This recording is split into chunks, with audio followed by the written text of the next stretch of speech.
আমরা শুধু আপনাকে একটু দেখানোর চেষ্টা করি যে সোনালী সুপার হাইব্রিড বাচ্চাগুলো হলো পাগুলা এরকম মোটা টাইপের থাকে, যেটা মোটামুটি অনেকটা কালার বার্ড বাচ্চার মতোই দেখতে মনে হবে।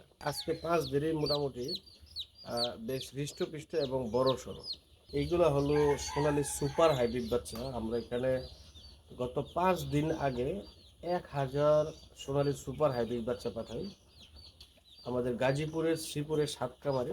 বাচ্চার মান যদি আপনার ঠিক রাখতে চান, অবশ্যই আহ, বাজারের যেই দাম দরটা আছে সেটা থেকে আপনাকে 2-4 টাকা বাড়তি দিয়ে অবশ্যই ভালো সোর্স থেকে বাচ্চাটা নিতে হবে।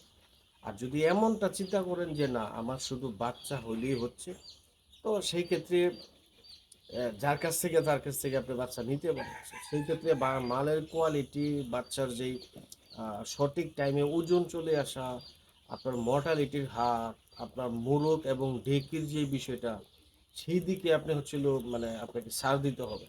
কারণ যেখানে টাকা কম সেখানে আপনাকে অবশ্যই ভাবতে হবে যে আমার মানের নিশ্চয়তাটা আমি ওইভাবে পাবো না।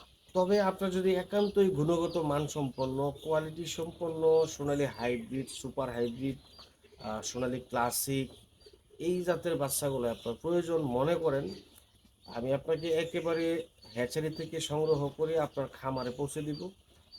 এখানে মৃত্যুর হার একেবারে নাই বললেই চলে। তো হাজারে সর্বোচ্চ আপনার খামার পর্যন্ত পৌঁছাইতে, খামারে যাওয়ার পরে 1 সপ্তাহ 10 দিনে সর্বোচ্চ প্রতি হাজারে 5 থেকে 6টা বাচ্চা আপনার কাটতে পারে। তার বেশি একটা বাচ্চা আলহামদুলিল্লাহ মারা যাবে না, যদি না কোনো বিপদ আপদ বা কোনো দুর্ঘটনা না ঘটে। ন্যাচারালি ভাবে এর চাইতে বেশি 1 পিস বাচ্চা ইনশাল্লাহ মারা যাবে না। পারভেজ পোল্ট্রি চিক সেন্টার।